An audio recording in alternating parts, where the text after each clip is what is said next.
What is up, Robertson Chapel? Day 23 of the Bible reading plan. I hope you've read Matthew 23. Jump right into it with me right now. So, as Aiden told us a couple of days ago, Jesus has arrived in Jerusalem. He and his disciples are going to attend, this is the week before his death, they're going to attend the Passover meal. So, everyone, man, child, man, woman, child, if you're able, you go to Jerusalem to attend the Passover feast. And this is where we'll see the Last Supper soon. And Jesus, his whole ministry, he's going around, he's healing people and doing all these things, but then he's saying, don't tell anyone what you've seen. And his words, the word still spreads around, but he's hiding his the fact that he's Messiah, so he can go around and teach his disciples. But now he's entering Jerusalem as the King of the Jews, proclaiming it. He is not hiding it anymore. But it's cool because he comes on a beast of burden, a donkey, and that shows his humility at the same time. But that doesn't mean that he's not going to act like the King of the Jews when he enters. So he enters his rightful heir to the throne, the King of the Jews, and he enters Jerusalem, and we see he flips tables and runs people out of the temple because they're cheating others on profit. And his house, Aiden explained it well. And we're getting to, yesterday we talked about him arguing with the Pharisees, and now he's going to tell them off. Goodness gracious, he goes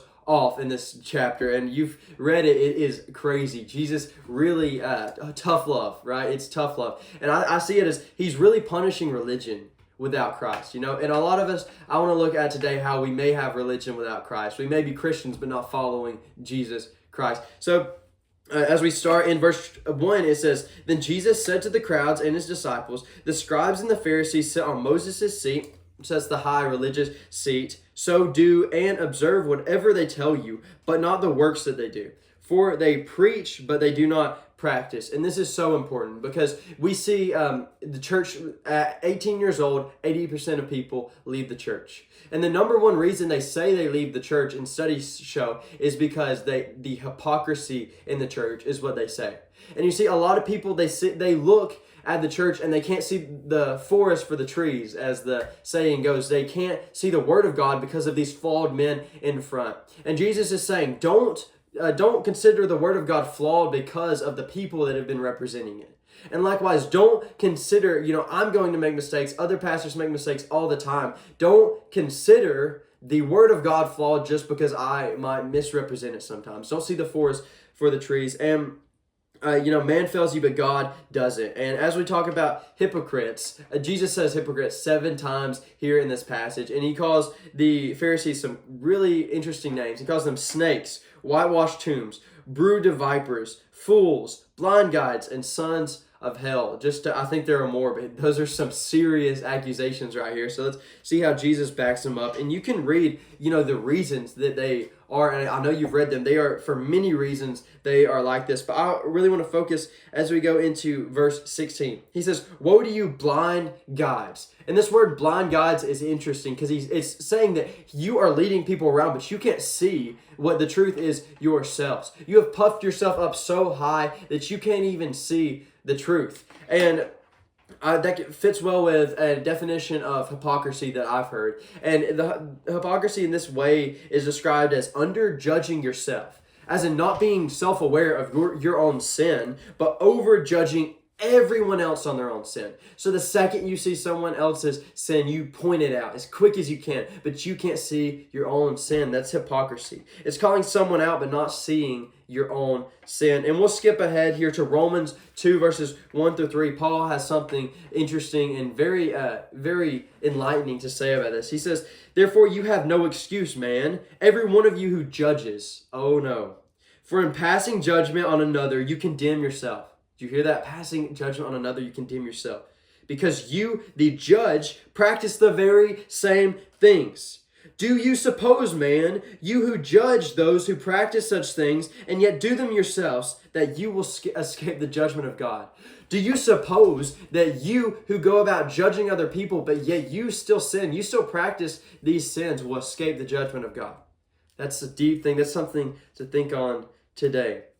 that should scare us. That should make us say, God, show me my sin. If I've been a hypocrite once, I am a hypocrite. God, show me that sin so I can not go about pointing out the speck in others' eyes, but having a log in my own eye, as we talked about before. And all of us are hypocrites in some way. I think there are sins in the South that we really, really put down.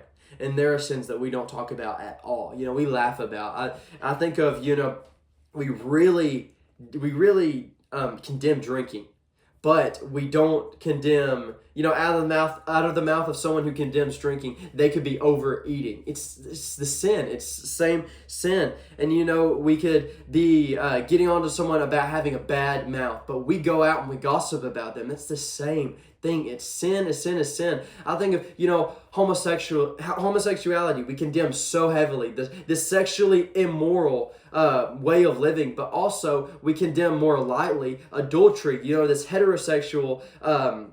This heterosexual reality that people go about and sin and commit adultery in these same-sex relationships. We condemn some things, but it's all sin. It's sin, it's sin, it's sin. We commit sin, and we're so quick to judge others for committing sin. And Paul says, do you think you'll escape judgment by that? You're going to be judged one day. Do you think you'll escape that? And it reminds me of a story I've heard. In the 19th century, there were two main preachers, two of the biggest preachers. It was D.L. Moody and Charles Spurgeon. He was one of my favorite pastors.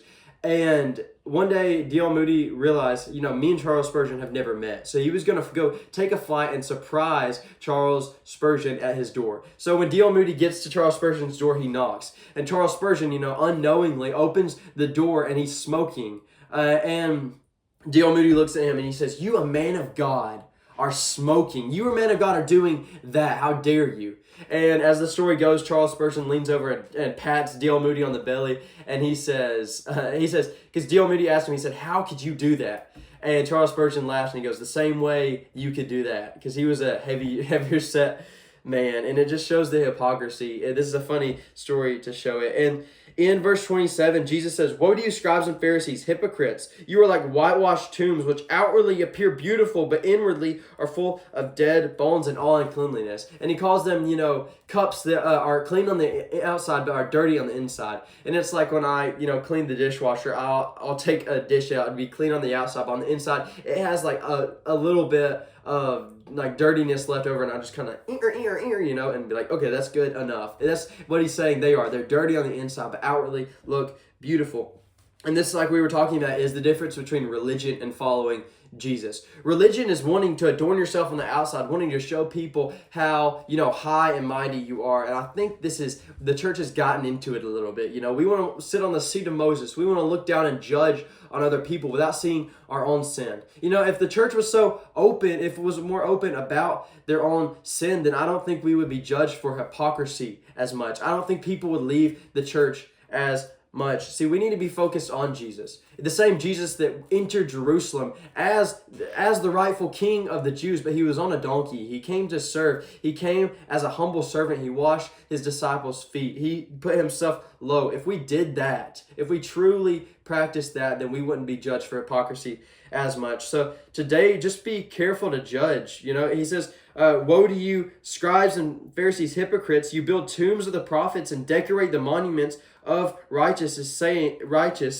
monuments of the righteous, saying, if we had lived in the days of our fathers, we would have not taken part in them in shedding the blood of the prophets."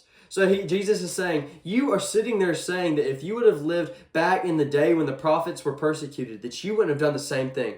But he says, you are literally doing that right now. You're persecuting me. You're going to persecute prophets that I send in the future. And church, we need to listen to this verse.